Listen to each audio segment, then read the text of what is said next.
Hello and welcome to my overview slash tutorial on how to use my advanced camera and grid system for Unreal Engine 5. This is built in 5.3. This tutorial is just going to be a basic overview of how to kind of jump in and use the system and kind of organize your project. So yeah, let's jump in. Go to your Epic game launcher and go to the Unreal section, and then go to your library and basically find your advanced grid and camera system, which should be in your vault. We're going to create a project. As you can see here, it has a kind of a warning here just because there is an and symbol in the default name, but by removing that, that will get rid of that error. I'm just going to quickly name this advanced grid camera system _ tutorial. Of course, you want to name this whatever your project's going to be called, and then yeah, just hit create.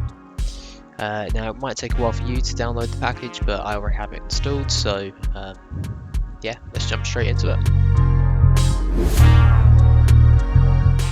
Okay, so now we're in the advanced grid and camera system project. The first thing I recommend doing, you don't have to do this, but it's an optional step, is to kind of go into the grid and camera system and just move these to the content folder. This will just make it a bit more clean and organized. It will warn you because there is a blueprint instance that we do need to move in the project settings, but I'll show you how to do that in just a second. So I'm just going to hit OK on all these. Perfect. So it's gonna basically still appear like this is, it's gonna still appear. This is basically a redirection, so it's redirecting all the files to where they need to go. Of course, we don't want that, so I'm going to select everything, and I'm just going to put fixed redirection links. I'm then going to go to validate asset folder and press yes, and this will just validate all the assets. And we should now be able to delete this by just pressing the delete key and confirming that deletion. This will work as a great foundation to build your project on. First of all, we need to quickly set some stuff up as we have moved the instance. So I'm just going to type in instance and set this instant class to BP instance. We're now going to go into the maps and modes and just quickly change this to menu. This means anytime you kind of jump into this project, it will be on the correct place to start playing your project, as this will only work from the menu system, as it needs to make sure you've got a saved instance before it lets you go into the map. So the first thing I'm going to do is I'm just going to run the project to make sure everything's working correctly, and it looks like it is. There is no game to load, so this is grayed out for now, but once we create a new game and save that game, this will become available and we have to see 3 game slots, which we can save our game into. If you have filled up all your game slots, it will just overwrite the last game slot at the moment, but this of course can be customized to whatever you want, and everything's very kind of easy to navigate. So let's create a new game. I'm just going to call this Tut, and I'm going to make it slightly smaller. The bigger this grid size, the longer it will take to load the world. Just hit create. And as you can see, we've got our grid now. To move around the level, you can use W, D, A, S, and it will just, it works kind of intuitively as you want it to, and Q and E to kind of rotate, and then also when you're placing something, you can rotate it by using the R.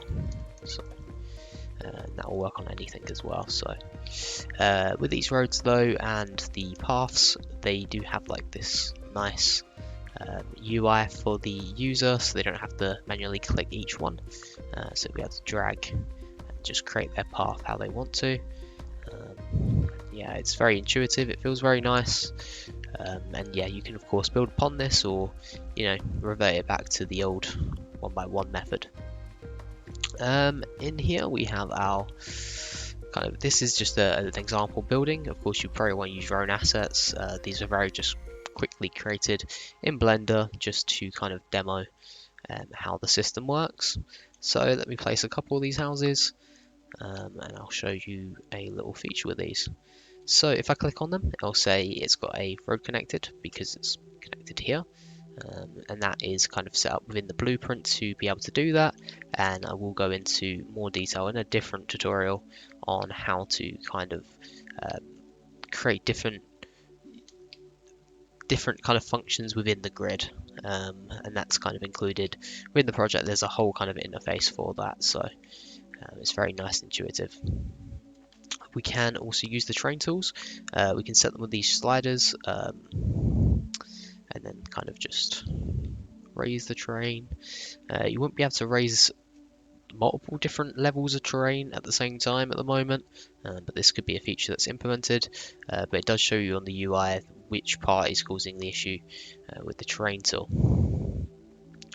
So as well, you'll need slopes to be able to navigate between levels. So I've included these within the project, and I've also made it so the roads and paths can go over them, and it will create it will basically resize this path to perfectly fit and continue a road. This road system as well is included in the pack, so it will basically turn any, you have to have 4 different static meshes of road. It's just a straight piece, a corner piece, an intersection, so 3 kind of pieces of the road that will connect, and then also a basically an intersection that's completely covered by road in all 4 sides. So yeah, I will show you how to do that in a different tutorial, but it's a very good kind of system to kind of get started with in your new project. So now we're going to try and implement a new building into the grid system. So I found this on the basically the permanently free collection. It's just basically a village pack with different kind of houses and different meshes.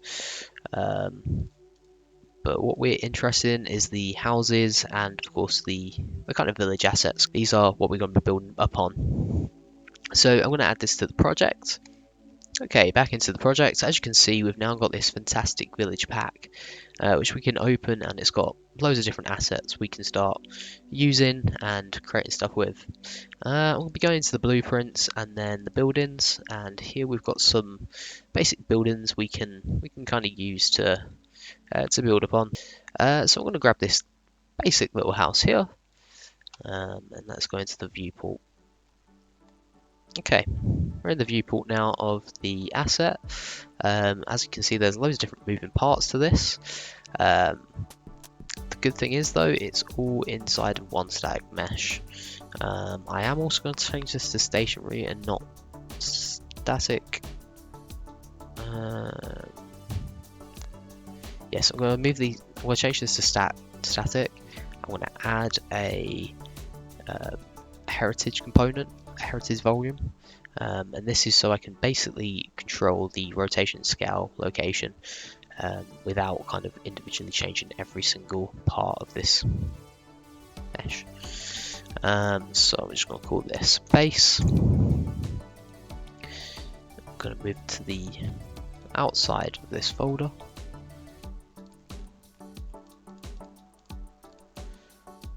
So yeah, I'm just going to move that inside the base. You do have to make sure that they're all set to the correct kind of mobility. So I've set it to stationary. You might want to set it to movable, but it can't be static because this will be kind of changed basically by the user by rotating, and it might have to change within your blueprint at some time. So now that we've got this set up, I'm also going to basically select all the static meshes again. And we need to basically set the tag, the component tag of these. So we need to set up 2 new ones. The first one I'm just going to call none, and the second one is just SM capitals underscore capital P then preview. This tag allows basically the grid to highlight the static mesh by using a post-processing volume. So now we've done that, I'm just going to compile and save. There is one more thing we need to do though, and we need to kind of set this object up ready for the grid and kind of work out how big this object's going to be.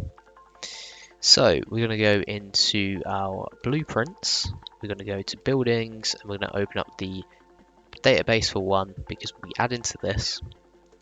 And then the second thing we're going to open up is the blueprint guide grid. Now this is just a visual guide to work out like the size of the object and kind of the rotation and how it needs to sit to correctly work with the grid system. So we're going to add a child actor to the components, and we're going to basically set this to our house that we're working on. So it's bp underscore bld underscore house 2. And as you can see, to start off with, it's way too big. Now you could have it this big, but yeah, I mean, you've got 10,000 cells to kind of work with in a 100 grid. You could work with this size, but you know, it'd be stupidly big, and you'd have to set your camera height a lot higher. I'd recommend kind of keeping it relatively compact and trying to keep the height down. So I'm going to scale this down to, let's say, 0.2. Actually, I'm going to lock it so it scales on all axes. As you can see, it's a bit more manageable. It's a very small little house. So one thing is, it has to stay within the black lines. So at the moment, it's not quite staying within the black lines. Now I could make this a bit smaller, and I think that might be what I do in this instance. So let's do 1.5. See if that works. We'll go to my top view and just have a little look. Just see how it's kind of fitting in.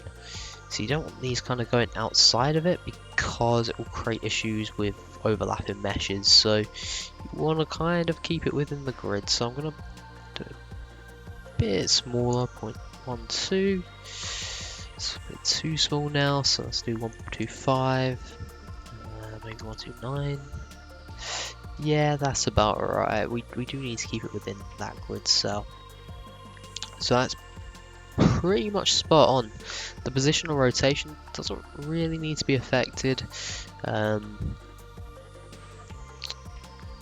mean, yeah, no, it's completely fine. And it all fits within one cell. So I'm going to basically copy these scale, and I'm going to basically apply it now to the base of the static mesh. Just get rid of component tag search and just paste it in now. Okay, I have had to change this around a little bit, so we've now got a root, which again is basically just a heritage volume.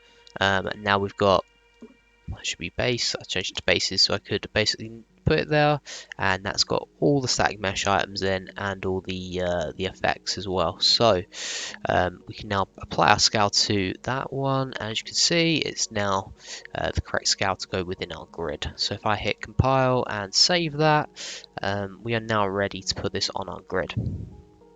So let's go over to our database file here. We're going to add a new entry, and I'm just going to call this house. And we're going to basically apply the BP the house 2. And the size is 1 and 1. And you can kind of work this out from this grid. Now I need to reset that so it's right. But if it's any bigger, of course it would be 2x2, 3x3, and so on. Or say if it's kind of a 2x3, you can basically plop that in. You want to basically place the first number in the second slot, which is confusing, so it goes in the Y, size Y. And the second number is on the X. So yeah, that's how you would do that. So we're going to save this database file now, and we just need to add this to the viewport for players to be able to click and add this house. So how we do that is go to the HUD, and we've got basically build menu here that I've set up with just kind of the the basic functionalities, and of course the sliders and the game save. So we're going to be basically editing this button for now. I will show in a later tutorial how to essentially set one of these up fully, but for now let me just try and find it. Big house. We're just going to basically change that entry to our house. Compile, save that, and we'll be able to load up our game, create our new game file. I didn't save the last one, but I'll show you kind of that feature as well. I'm going to create 100 by 100. It shouldn't take too long to kind of build this grid, but as you can see it does hang for a little bit longer, but as you can see it is a lot bigger. And of course you could hide these edges with an asset, like maybe a little town to the side of each way, and then yeah, you're building in the center. This can be developed in so many ways. So if I click on our house, you shall see our new house asset. So we'll place a couple of these down. These aren't set up like the other ones. We'll need to set up the blueprints fully to be able to get them the way we want them. But let me just give them a little road, and we can create a little path system for them maybe, I don't know. Something like that. And that's looking good. So I'm going to show you quickly the save system. So if I press save, that pops up very briefly. And now if I reload my game, go load game, go to the one I've just created, it will basically reopen the game completely. It does have to recreate the whole grid, so it does seem to hold for a little bit, but with a splash screen it's fairly quick. The grid as well does go up to 150 by 150, so it's very diverse. It can be used for many different things. So that's just a quick overview of what this tool can do. There are many more functions which we'll go into in later tutorials, but I think this is a good place to kind of get started and kind of get used to how the build system works. If you do want to see more videos like this, let me know down in the comments. Let me know what you want to kind of learn how to do within the grid system, and depending on how much demand I get, I'll create more content. Thank you for watching. If you are interested in this project template, it is available now on the Epic Games Store. There is also a full technical guide on how to use the plugin, so make sure to check that out.